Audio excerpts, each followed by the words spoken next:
Pakistan cricket board ने T20 और one day के बाद टेस्ट टीम में भी सरफराज अहमद को कप्तान बनाने का फैसला कर लिया है और 19 जुलाई को पीसीबी के अजलास में उन्हें ये ओहदा भी सौंप दिया जाएगा।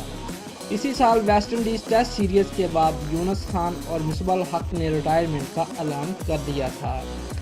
वैसे तो चैंपियन ट्रॉफी में शानदार कारकर्दगी के बाद सरफराज अहमद को ही टेस्ट टीम की क़यादत सौंपा जाने का इम्कान था। ज़राए के मुताबिक पाकिस्तान क्रिकेट बोर्ड के अरकान 19 जुलाई को मुलाकात करेंगे और ये अजलास चेयरमैन पीसीबी का आखिरी अजलास होगा।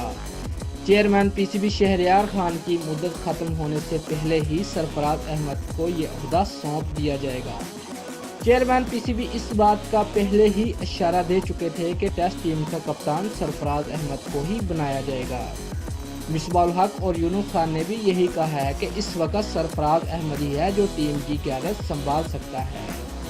दोस्तों, अगर आपको हमारी वीडियो पसंद आई है तो लाइक और शेयर करें और हमारे चैनल को भी सब्सक्राइब करें। शुक्रिया।